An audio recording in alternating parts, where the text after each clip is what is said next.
우리가 신앙생활을 하면서 어느 한쪽으로 치우치지 않고 균형 잡힌 그런 삶을 살기를 주님이 원하십니다. 그러기 위해서는 우리 역시 균형 잡힌 믿음을 가져야 됩니다. 우리는 모두 하나님의 말씀을 믿습니다. 그런데 하나님의 말씀을 믿으면서도 자기 자신이 하는 말을 믿지 못하는 경우가 참 많이 있죠. 왜냐하면 우리는 그동안 너무나 많이 우리 인간은 연약하다, 연약하다, 연약하다는 말을 수없이 들어왔기 때문에 자기 자신은 아무것도 할 수 없는 존재라고 여겼습니다. 그렇지만 우리 하나님께서는 우리를 그렇게 연약하게만 만들지 않으셨습니다. 하나님께서는 우리를 자기 형상과 모양으로 만드셨습니다. 다시 말하면 하나님처럼 만들어서 하나님처럼 기능하도록 만들었다는 것이죠. 그렇지만 우리가 죄에 빠져서 모든 기능을 잃어버렸어요.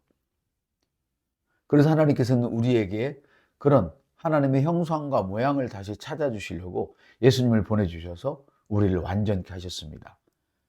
우리가 예수님을 떠나거나 예수님을 의지하지 않을 때는 당연히 연약해서 아무것도 할 수 없지만 그리스도 안에 있는 경우라면 어떤 경우에도 우리는 연약하지 않습니다. 그러나 이와 같은 것들을 말하는 분들이 많지 않죠. 자, 오늘 창세기 17장 5절을 보겠습니다. 이제 후로는 내 이름을 아브라함이라 하지 아니하고 아브라함이라 하리니 이는 내가 너를 여러 민족의 아버지가 되게 하림이라 말합니다. 아브라함은 나이가 많도록 아이가 없었습니다. 물론 아내도 아이를 가질 수 없는 상태요. 자기 자신도 자식을 가질 수 없는 그런 상태가 되어버렸죠. 그래서 인생에 아무런 소망이 없어요. 후대를 이룰 수 없으니까 지금과 같은 상황과는 매우 다른 상황이었죠. 이때 주님이 오셔서 우리 하나님께서 내 이름을 아브라함이라 하지 말고 아브라함이라 이렇게 고쳐서 부르라고 말씀을 합니다. 아브라함은 하나님께서 아브라함이라 말고 아브라함이라고 말씀하실 때 자신을 아브라함이라고 했습니다. 그는 하나님의 말씀을 믿었습니다. 그리고 또한 자기 자신이 아브라함이라는 것을 스스로 믿었습니다. 그래서 아브라함이라 하지 않고 아브라함이라고 자기 자신을 불렀단 말이죠. 로마서 4장 3절에 보니까 성경은 무엇을 말하느냐? 아브라함이 하나님을 믿음에 그것이 그에게 의로 여겨진 바 되었느니라 이렇게 말합니다. 의란 우리가 잘 아는 것처럼 하나님의 그 임재 앞에서 어떤 두려움이나 정죄감 없이 떳떳이 설 수 있는 것이라고 우리는 그렇게 배웠죠. 이 의란 고대 용어로서 하나님 앞에서 바른 위치에 있다는 의미입니다. 즉 아브라함이 하나님 앞에서 바른 위치에 있었다는 뜻이지요. 예를 들어 구원하시는 복음의 바른 위치에 있는 사람들은 그의 영이 구원을 받게 될 것입니다. 그렇다고 그 사람이 치유의 영역에서도 바른 위치에 있지 않을 수도 있습니다. 또한 구원받고 건강의 영역에서는 하나님과 바른 위치에 있다 할지라도 그가 재정적 영역에서는 바른 위치에 있지 않을 수도 있습니다. 하나님 앞에서 바른 위치란 균형을 말합니다. 교회나 기독교 단체들이 무슨 운동 하는 것들은 사실 균형의 조화가 부족하다는 것을 증명하는 것이죠. 그래서 어떤 기도 운동을 할 때마다 교회의 기도가 부족하다는 거예요. 그래서 기도원이 많이 성행했었죠. 성령 운동을 할 때마다 사실은 성령님께서 교회에서 나타남이 적었다는 뜻이에요.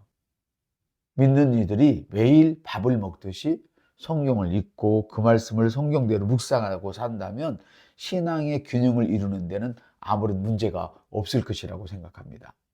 우리는 하나님의 아들입니다. 우리는 하나님의 상속자입니다. 하나님의 상속자로 하는 것은 우리가 하나님의 말씀을 통하여 그것을 누릴 수 있다는 뜻입니다. 그러므로 예수님을 영접한 사람은 어둠의 나라에서 하나님의 나라로 옮겨졌다는 것을 인식해야 하고 무엇이든지 구하면 주신다는 것을 인식해야 합니다. 그리고 또 원하는 것은 무엇이든지 이룰 수 있다는 것을 인식해야 합니다. 성경은 그렇게 말씀하고 있으니까요. 그러나 우리가 놓치지 말아야 할 것은 예수 그리스도 안에 있을 때에야 이런 것들이 가능하다는 것은 잊어서는 안 되는 사실입니다.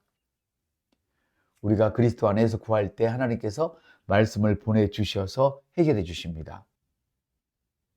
시편 107편 20절은 그가 그의 말씀을 보내어 그들을 고치시고 위험한 지경에서 건지시는도다 말씀하셨는데, 이 말씀을 새 번역본에서는 이렇게 번역했습니다.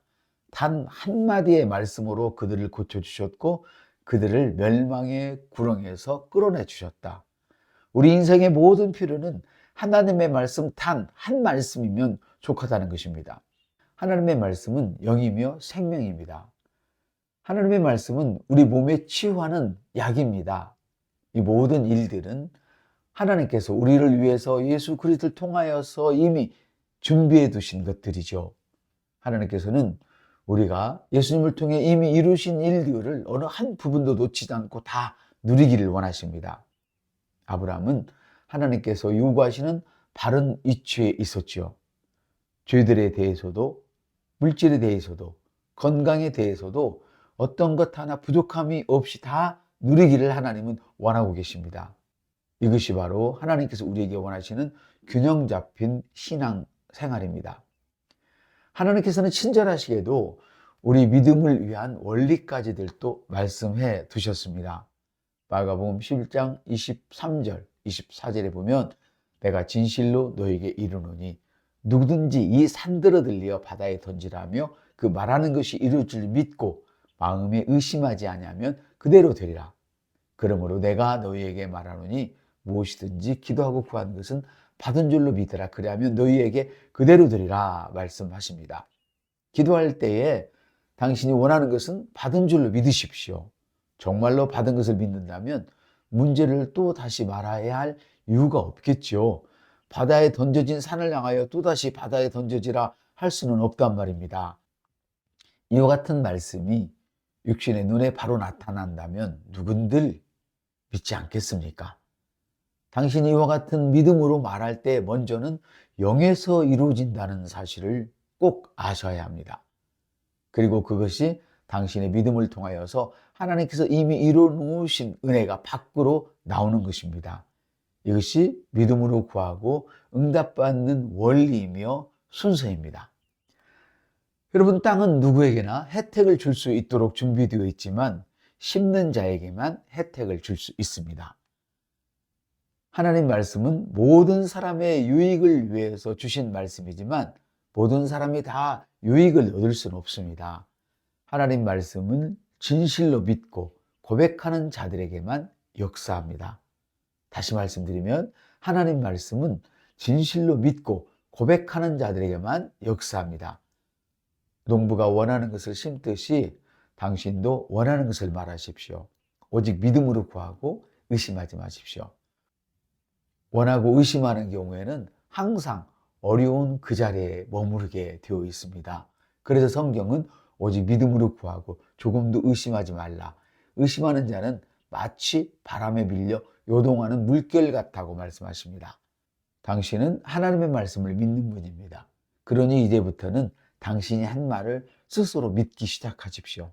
당신이 한 말을 당신이 믿지 않는다면 당신이 믿는 하나님의 말씀이 역사하지 않습니다.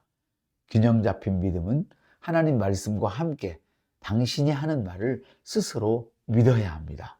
꼭 기억하십시오. 균형 잡힌 믿음은 하나님 말씀과 함께 당신이 하는 말을 스스로 믿어야 합니다.